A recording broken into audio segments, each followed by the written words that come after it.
After logging in for the first time, you need to select your municipality. You need to link to a specific municipality. The login also determines your access level. So if you're a municipal worker, team worker, you will have access to that. So you need to select the appropriate municipality. For now, for the sample data, I've loaded Mangung Municipality, our own, and just for the fun of it, City of Tshwane for the test user.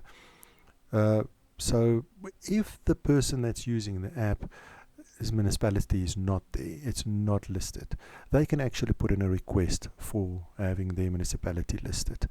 This is going to, when we get this, we can use it as a motivation as part of the marketing pack with that municipality to say, look, there is actually interest. Some of the public has requested that you integrate with us. So it's a good motivation to actually get that municipality in. And then at the top there, next to Log2Fix logo to the left, you'll see a little logout button.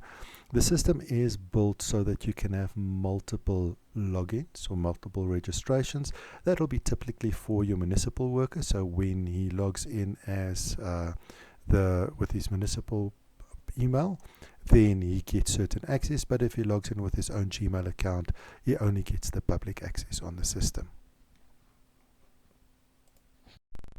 This is the home screen, the way a public user will see it. So it'll indicate what his municipalities that he chosen at the top there. With the pencil on the left, if you click that, you can choose a different municipality. So if you travel around and that other municipality is on there, you can actually switch there and log things while you're on holiday or traveling somewhere. So the home screen icons at the top there, the circles with the pictograms in them, those are your logging for the certain services. So water, sewage, electricity, roads, parks and refuse. So you can click on any of those to open a log for that specific service. And the bottom three are your general icons. So the first one on the left is your settings. So there you can change your profile, name, surname, email address, cell phone number. You can change your password in there as well. My logs will show you all the logs that you have done. So it's a place where you can track the logs that has already happened or in the process of happening. And to the right there, you can log out if you want to change to a different user profile. And this is the home screen for a municipal worker. As you can see, City of Tshwane at the top there for the test user is got full access to everything. So the logs at the bottom, the settings, my logs, logout, those look the same, but at the top there you've got three icons. Now those icons are restricted for specific users. So within the municipality, they would probably not have all three. There will be certain people that have the call center ones. Those are the people at the call center that have to manually log calls on behalf of the public. The service one, that is where the service teams go in, and if you're in a service team, you will have that icon. And the jobs one is for the supervisor, the person that allocates the logs to specific jobs. So the supervisor will have access to that one. So chances are there won't be many people with more than one of those within the municipality, but there could be for the administrator to have access to multiples of those. Now within the municipality, and it's not visible on the screen here per se, there's also a municipal administrator. The municipal administrator can manage the teams, the working teams and the users that have access to those three icons. And that is done through his settings. So within settings, the administrator can then manage the teams. This is a typical log page for a public log. So if you click on the roads icon on the home page, this is where you will get to. What will happen is that before it goes in here, it will get the GPS coordinates of where you are on your device. Now it's a little bit narrow and longer because it spans over more than one screen on your device, so you can scroll up and down to see more.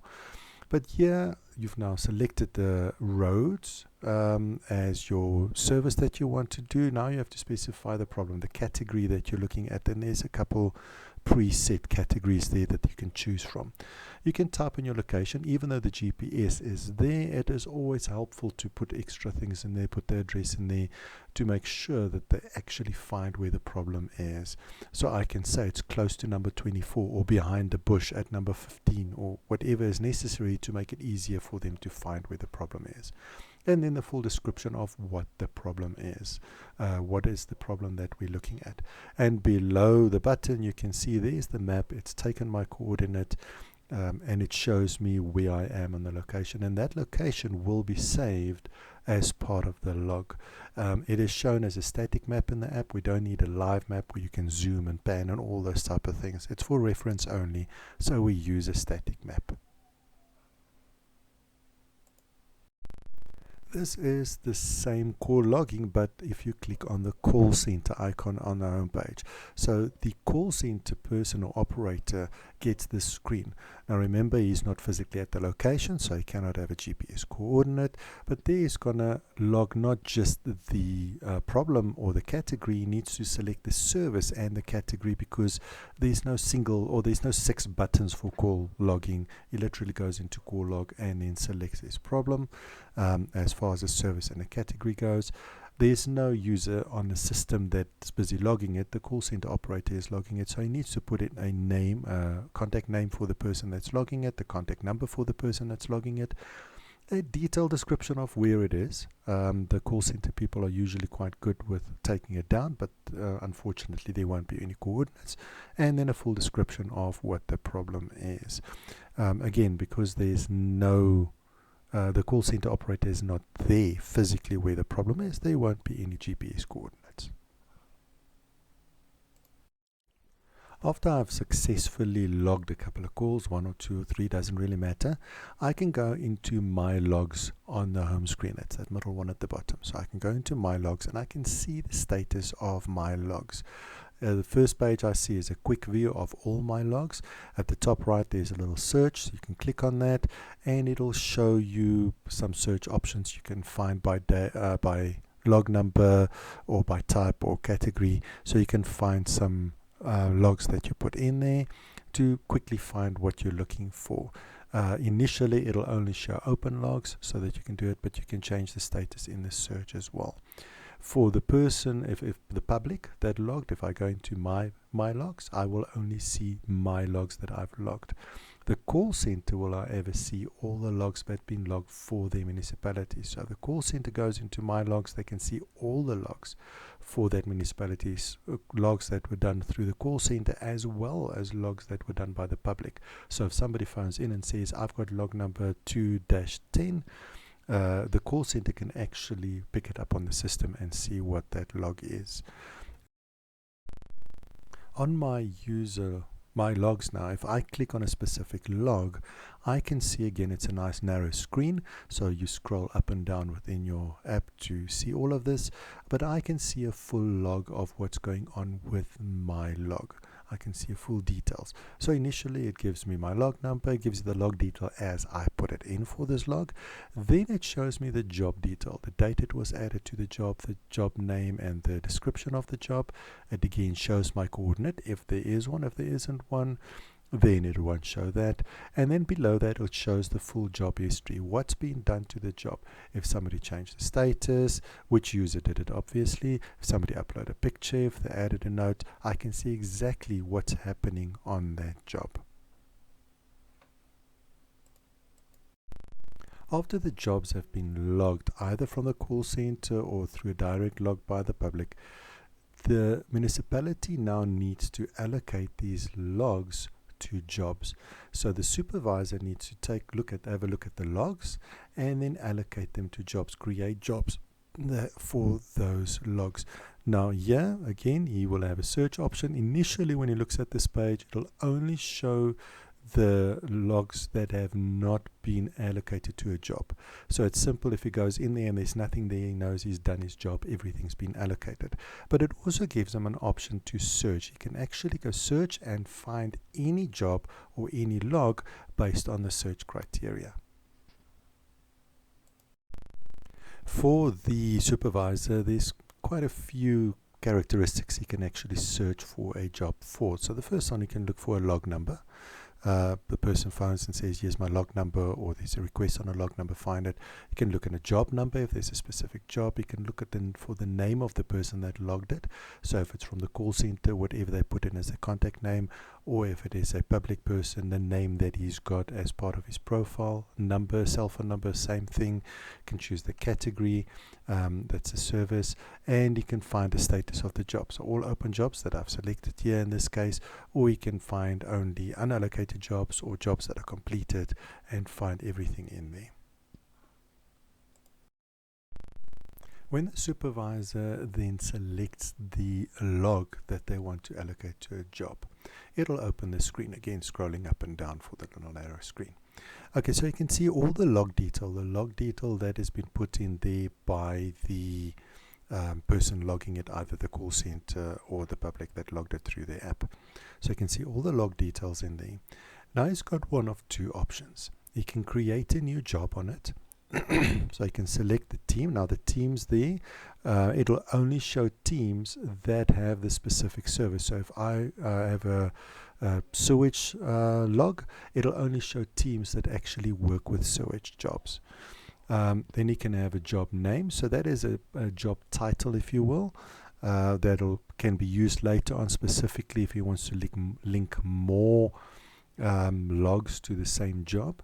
And then a job description. What do you think the people need to do? That's not what the public says. The public says, I've got a power failure. The job description would be, have a look at the substation, there might have been a trip, or trace where the trip is happening, or replace a breaker, or something like that. So there could be a more intuitive, more instructional job description in there.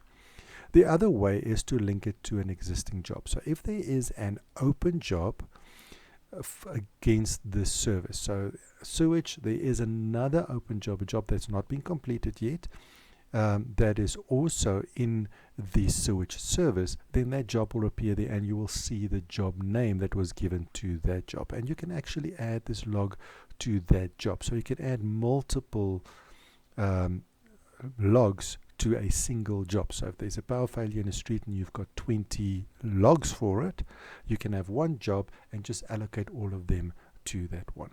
And once a job or a log has been linked to a job, you can, when he goes into it, he can edit the job title, job description that it is linked to, or he can unlink it. He can actually take it off that job. And if it's the last log that comes off that job, the job gets deleted because there's no jobs linked to it, or no logs linked to it. Once the supervisor has added the logs to jobs, it is the team's responsibility, the service team's responsibility, to take these jobs and actually go complete them. So that's the middle one in municipal icons at the top there for servicing these jobs. So that's the service teams that go in here. Now when a service team goes in, they will see all the jobs that were allocated to them, all the incomplete jobs that are against that team, so you can see it. But if they want to look at something specific or old jobs they completed before, they can use the search and have a look at those. They will only see their own jobs. When the team goes into that specific job that they've got, there are a couple of things they can do in here. Firstly, if there are more than one log attached to that job, it is important for them to actually be able to see most of the logs, because not everybody gives the same description. So it'll be easier for them to find out what the problem is by looking at different people's logs. And for that, it'll show in the first log, but you swipe left and right to actually view multiple logs that is attached to this. If there are multiple logs, just under that log detail heading there is a little sentence that says swipe left or right to switch between logs, so they can actually see multiple logs. Only the top part that is logged by the public or the call center actually changes. The rest of the page remains exactly the same because that's job specific, so the job doesn't change. It's just the logs that created it changes if you swipe left and right. Now when they're on this, they can do one of two things. They can click at the little plus at the top right there, For that, they can add an entry, so it's text, or change the status of the job to a different status, or they can click on that little plus picture thingy there, just underneath the plus, to add a photo to the job log. This is the screen that the team will receive when they click on the plus at the top there, so they can change the status if it needs to change, and they can type in a text note and add it to the job entry. This will be added to the job history, which is visible to anybody that looks at the job history log. And this is a screen they will receive when they click on that little plus picture icon underneath the plus at the top. So they will be able to take a photo using the camera on the device. If they click on the little camera icon there, it by default does a 50% compression of that image that gets submitted to save some data if possible, or they can add a picture from their image library. Whatever gallery they've got on the device, they can add images straight from there and then upload it to the log. They upload one picture at a time, but you can add as many pictures one after the other as you want to. They will all be added to the job history. When you click on the settings icon in the front, you come to your profile. The public user can go in and edit his name, surname, phone number, or email address. Cannot update his login email address, that will always remain the same. Change his password.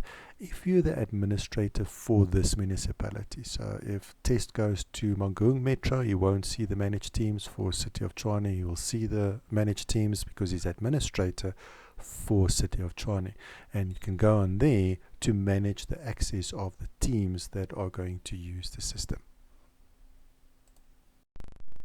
When he goes into the managing of team, you can see all the teams that are there. The teams are displayed with the team name and then the services as color circles next to it. So those are the services that that team serves. And then there's a list of team members or team users in the app that is listed within that team. If the administrator clicks on the little plus at the top right there, he can add a new team. When the administrator adds a new team or clicks on a team to edit, he gets to this screen where he can edit the team. Now within this, he can update the team name there at the top, he can remove services or add new services, and he can remove users or add new users. Now, quite straightforward, but point of note that only users that are actually registered in the app can be linked as a team member.